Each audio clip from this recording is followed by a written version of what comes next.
Here's a news flash for you. According to a new World Health Organization report released in April 2023, 1 in 6 people across the world experience infertility. And if you're one of them, or you know someone who's struggling with fertility issues, keep watching, because I'm sharing my top 10 functional medicine strategies for treating infertility. So, here we go. Real quick, before we dive in, I want to just take a second to acknowledge how painful infertility is, emotionally, mentally, and even physically. If you or someone you love is traveling the long and frustrating road of fertility treatment, I want you to know that I see you and that my goal is not to overwhelm or exasperate you, but to give you more information and additional options to pursue beyond what your reproductive endocrinologist might be able to offer. Because the tough reality is that infertility is on the rise, and I honestly don't see that changing anytime soon, given how toxic and inflammatory our diets, environments, and chronic stress levels are.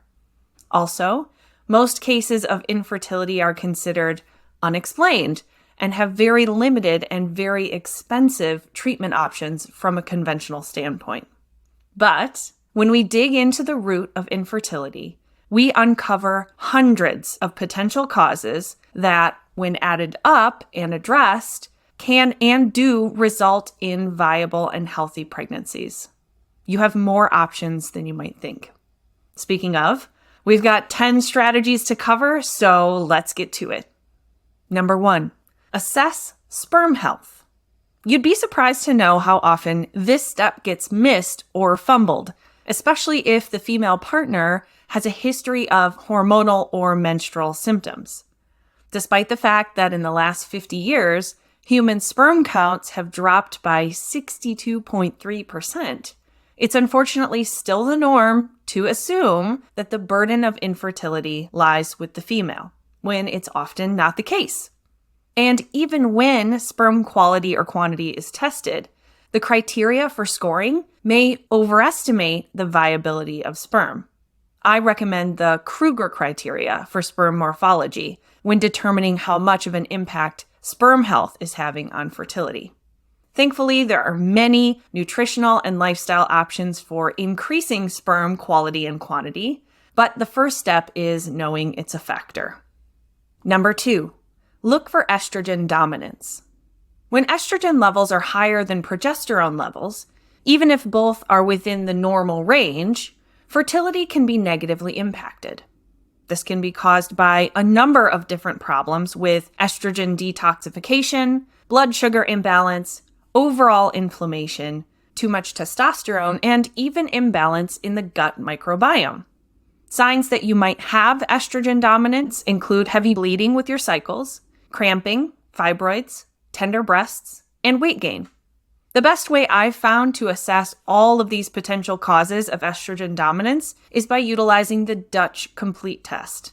I'll link to more info about this awesome at-home test kit in the show notes for you. Number 3, assess the cortisol steal and low progesterone. Yes, there are air quotes around cortisol steal because it's not the perfect way to describe how chronic stress can cause low levels of progesterone production. But here's how I think about it. Your body is always going to prioritize survival over reproduction. And cortisol is the chronic stress hormone that goes along with being in fight or flight or survival mode. So, when cortisol stays high, it shifts your body's priority away from making progesterone, in a sense, stealing your reproductive mojo. Because the Dutch test measures both sex hormones, including progesterone metabolites, and cortisol, we can tell if or how much stress is actually impacting fertility. Number 4, reduce oxidative stress. Speaking of stress, a big physical stressor on the body that directly impacts fertility is oxidative stress, when your body doesn't have enough antioxidants to neutralize free radicals. These free radicals are especially damaging to eggs and sperm, effectively causing the cells to rust. Because the body is constantly making free radicals as a byproduct of many essential chemical reactions, we need a steady supply of antioxidants to counteract them. But if you don't consume enough antioxidant-rich plant-based foods like green leafy veggies, dark berries, artichokes, cabbage, and beets, just to name a few, it could result in DNA damage to the energy production centers in the egg or sperm. And genetic problems are one of the top reasons for spontaneous miscarriage. Number 5, supplement with melatonin. You might not think of it this way, but melatonin is a crucial antioxidant for egg quality and health. There's a ton of research showing that optimizing melatonin levels improves egg quality, resulting in higher rates of pregnancy. Your brain does produce melatonin, but many aspects of modern life, including shift work, overexposure to computer, TV, and phone screens, and altered circadian rhythms, can cause suboptimal levels in many people. Current studies show that supplementation with just 3 grams of melatonin 30 minutes before bed can improve fertility. And since melatonin doesn't have a negative feedback loop, you won't interfere with your own melatonin production if you choose to supplement. P.S. The Dutch Complete Test measures melatonin too. Number 6, calm your overactive immune system. Do you have sensitive skin, hives, seasonal allergies, or food sensitivities? These symptoms are a clue that your immune system is hyperresponsive or overactive. How does that affect fertility? Well, a fertilized egg contains a mix of male and female DNA that your body sees as foreign or not self. If the immune system is healthy and balanced, it recognizes that fertilized egg as safe, and it allows it to implant into the endometrium of the uterus. If it's overreactive, it could lead to the rejection or failed implantation of the fertilized egg, which means no pregnancy.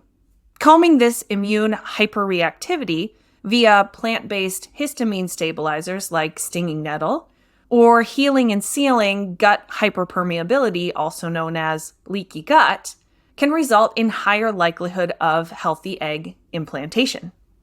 Number 7, screen for toxins. Even low-level chronic toxic exposures can negatively impact egg and sperm health, hormone balance, and inflammatory levels.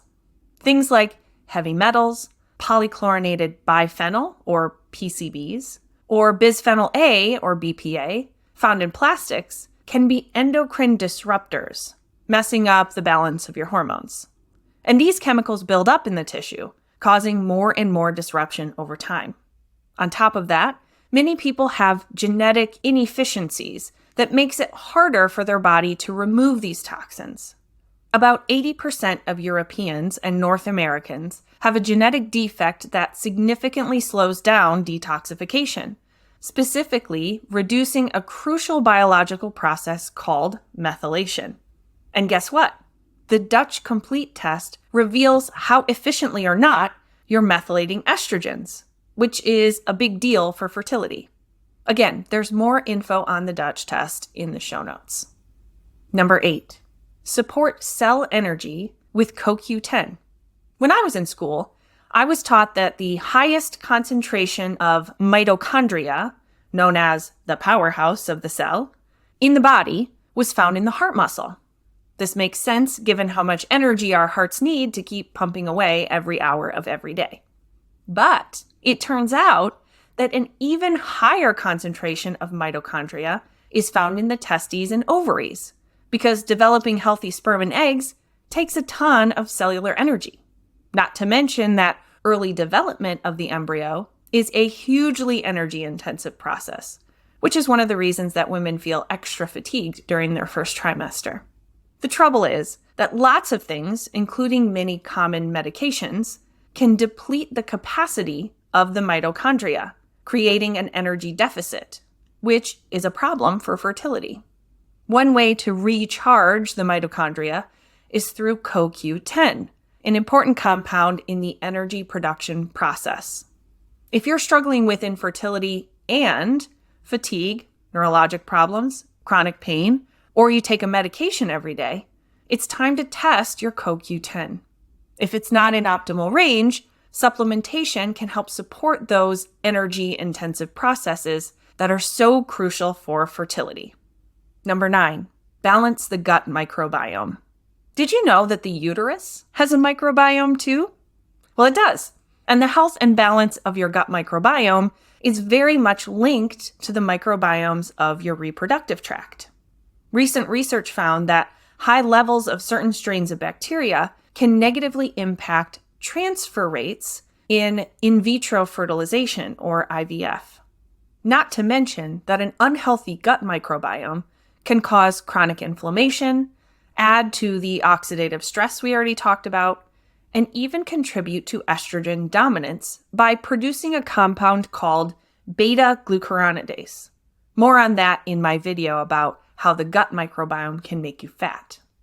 We don't often think about symptoms like bloating, bowel irregularity, cramping, or gassiness as being connected to infertility. But the more we learn about the bacteria and yeast that call our GI tract home, the more evidence we find for this key connection. And it's definitely not something being addressed by your fertility specialist, and maybe not even by your primary care provider. But it can make a huge difference. Number 10, take preventative steps with preconception care. As with much of conventional medicine, in many cases of infertility, folks often find themselves being reactive when things don't go right, instead of proactive. But as I'm sure you've gathered from the first 9 strategies, there are many, many steps you can take before beginning your fertility journey to ensure that you have the best possible foundation for a healthy pregnancy. And guess what? That means doing more than taking a drugstore prenatal multivitamin. Remember that little genetic inefficiency that impacts methylation? The one that affects 80% of Europeans and North Americans and up to 40% of the general population? Well, that methylation defect means that you don't utilize folic acid very well. And most folks know that folate is crucial for fetal development, which is why women of reproductive age are recommended to supplement with it before and during pregnancy. But if you have a methylation issue, which most of us do, you need a pre-methylated version of folate called 5-methyltetrahydrofolate, as well as pre-methylated B12. A proactive, functional preconception care plan assesses and addresses your health as a whole, optimizing all of the symptoms I talked about and making sure that you don't have any nutritional depletions that could contribute to infertility. What if you're already in the midst of a fertility struggle? Well, I've got good news for you. You can implement most of these strategies now, even if you're undergoing conventional fertility treatment. It all adds up and it all helps. And it opens up options and possibilities, which is the whole point. An important thing to remember is that each person's circumstances, as they relate to infertility, are unique. So there may be more than just one root cause involved. My job as a functional medicine healthcare partner is to assess as many of them as possible for each individual situation and guide that person towards treatment strategies that actually address them instead of just managing symptoms. So, if you're one of the nearly 20% of people worldwide who are experiencing infertility, consider adding a functional medicine partner to your healthcare team. I'll put more information about my one-on-one services in the show notes, along with other resources that you can use right away to improve your reproductive health and wellness. That was a long one, but I really wanted you to see just how many options and strategies you have available to you that go far beyond conventional treatment for infertility. I hope that if you or a loved one are struggling along your fertility journey, that this information helps, even if only to encourage you. Please feel free to share this video with your family, friends, support groups, and anyone who you know who's experiencing infertility. I really believe that people aren't being given all of their options when it comes to reproductive health. So the more eyes we can get on this info, the better. And be sure to like and subscribe to my channel. There's more functional medicine goodness coming soon. Thanks for watching.